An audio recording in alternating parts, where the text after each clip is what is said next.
I just got back from Namibia, which is one of my favorite places I've ever been. And a large part of that is because I got to go on safari for the first time and see all of these animals that I've only ever seen in the zoo before in the wild, which was just a really crazy thing to experience. Instead of going through my entire trip with you today, which I will definitely do in a future video, I thought it would be fun and useful to go through specifically what I learned photographing these animals while on safari for the first time.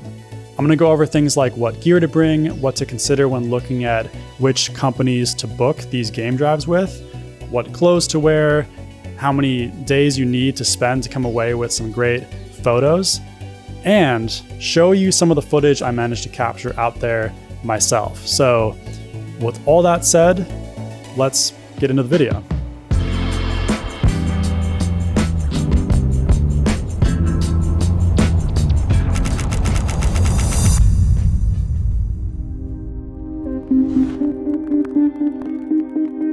So pretty much the first thing we did after arriving in Namibia was pick up the truck we rented and start our drive up to Etosha National Park, which is about a 5-hour drive north of the capital city of Windhoek. We arrived in the afternoon and went straight to the watering hole they have on the property to see if we could see any animals.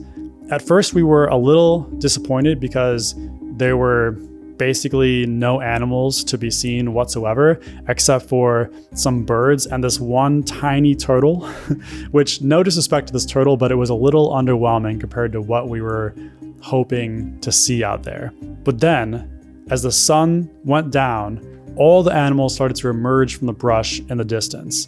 Zebras, elephants, giraffes all started to make their way to the watering hole, and it was just a beautiful moment to witness.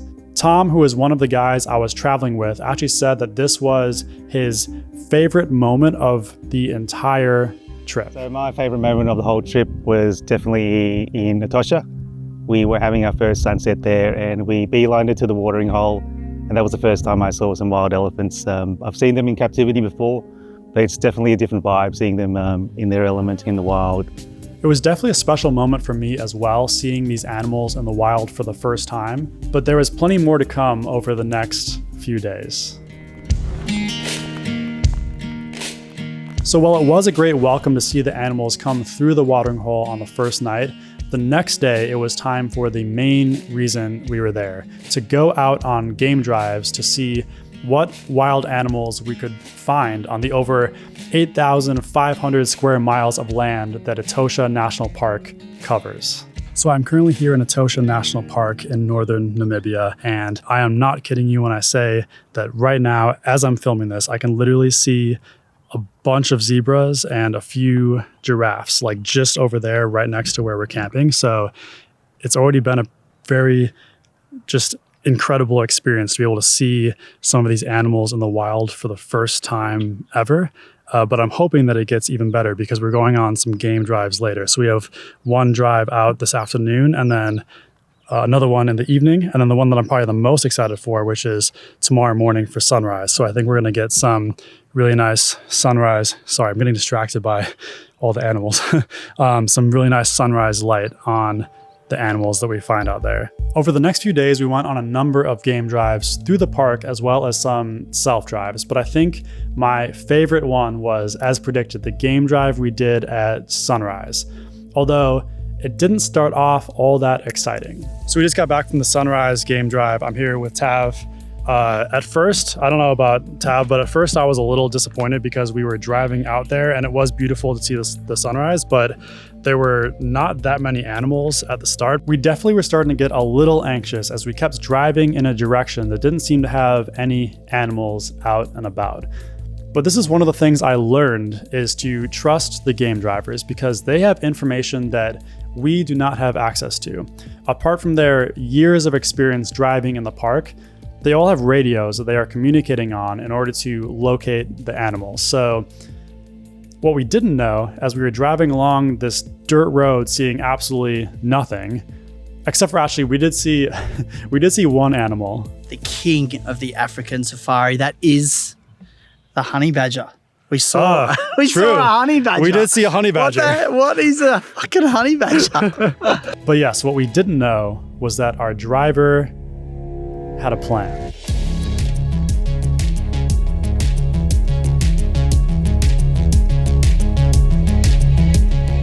As we took off for sunrise, the sun was coming up over the plains. It looked beautiful, but we definitely didn't see any animals in the first hour, and we were starting to get like a little thingy about it, like, oh, what are we going to see? Oh, the light's really good.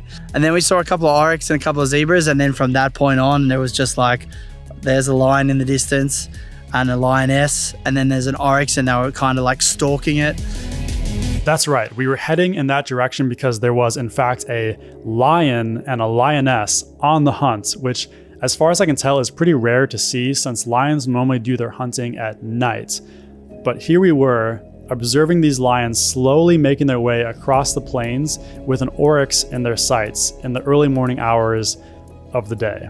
We got closer, saw the lion go right past the safari jeep, which was crazy. I've never seen a lion before, so I'm on a high right now. That was one of the many highlight moments of the whole trip for me. The lions were actually unsuccessful in their hunt, but observing that whole process was pretty incredible still. And even other than that, just the sheer number of animals we saw during our drives in Etosha was really impressive. In the last 2 days, we've had a lion crossing, a bunch of elephants crossing. We had those giraffes. Yeah, giraffes were crazy. There's like 6 of them, and they were all like in sync across the horizon, and they just kept coming closer to us.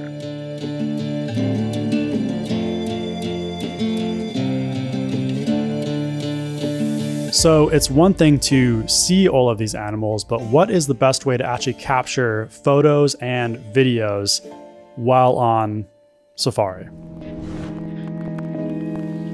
All right, let's talk gear. This is a situation where gear absolutely does matter. Here's another one of the guys I was traveling with, Oscar, talking about what he used to photograph these animals on safari. In Etosha, camera gear wise, I'm using the 2 Sony A7 IV bodies, 100 to 400 lens G Master, and just the Sigma 24 to 70 2.8. My recommendations is definitely those 2 lenses to be able to get the wide shots, punch in a little bit, and then also having a second body on a tele lens. I'm pretty much in full agreement with Oscar here on the gear, and I had a very similar setup. I was using the Canon RF 100 to 500 for my tele lens and the Canon RF 24 to 70 for my mid-range lens. And then for the bodies, I had the R5C, which is a hybrid camera for both photo and video, and the C70, which is a cinema camera that only shoots video, which is maybe a little overkill, but I just love the video that comes out of that camera, so I wanted to get footage with it out there. I had both of the cameras on shoulder straps from Peak Design, which worked perfectly to be hands-free at times and also make sure the gear was safe from dropping out of the vehicle.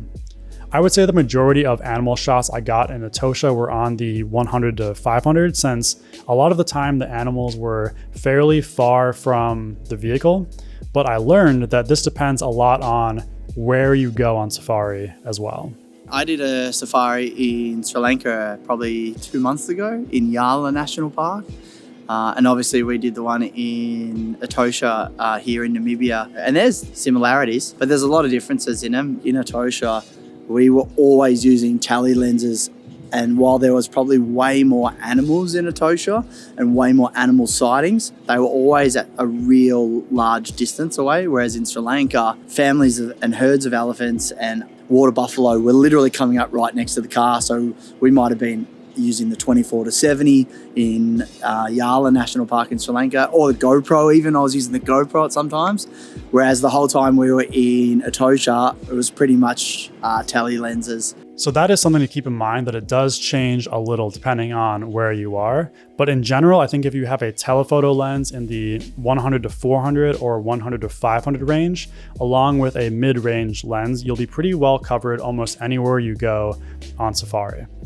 One other thing to consider is I found it super useful to have a camera with a high megapixel count so you can crop in even more to your shots, because sometimes I found myself shooting a bunch of shots and we were in a moving vehicle, so it was hard to perfectly compose all of them, or we were just a little too far away. So that's where having a 45 megapixel sensor on the R5C really came in handy to crop in and reframe shots when I needed to.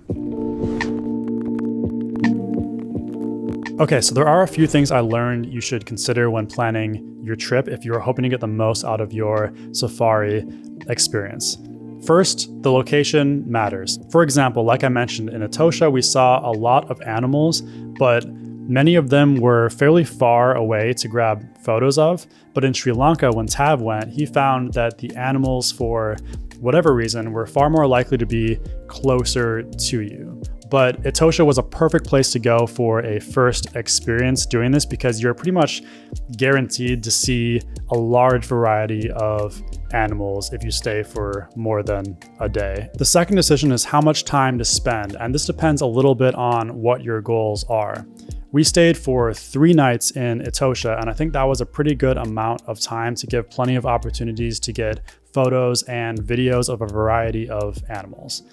The thing with this type of photography is that there are a lot of variables that go into it. Some of the drives we went out and saw very little, and others we went out and lots of animals came by pretty close to us. Obviously, since these are fully wild animals, you have zero control over what they do. So the more time you spend out there, the more chance you'll have at grabbing the photos that you want. So it's about finding the balance of how much time is worth it for you.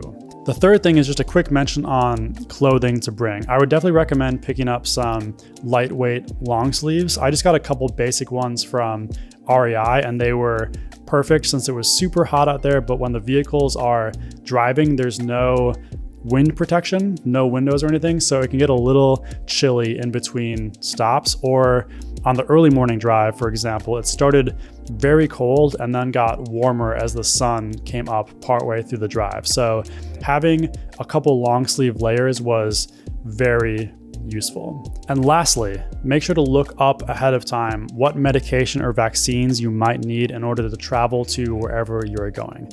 For example, even though we were going in the dry season, we had daily malaria tablets to take while we were in Etosha, since it is a higher risk area for malaria there. The last thing you want is to go somewhere on vacation to have a super memorable trip and then have a health problem while you are there or after coming back. So make sure you do your research ahead of time to stay safe and healthy wherever you're going. So that's it for today's video, guys. I hope you found it helpful and entertaining. If you are planning to visit Namibia, please don't hesitate to reach out to me with any questions that you might have that weren't answered in today's video. I will leave links below to all of the gear I talked about. Full disclosure, they are affiliate links, so by clicking on them, it does not change anything for you, but I do get a little kickback that helps me out to keep making these videos. So if you find them helpful and want to use them, it is greatly appreciated. I had the absolute best time on this trip, and I can't wait to share more with you soon. But until then, thank you as always for watching, and I will see you in the next one.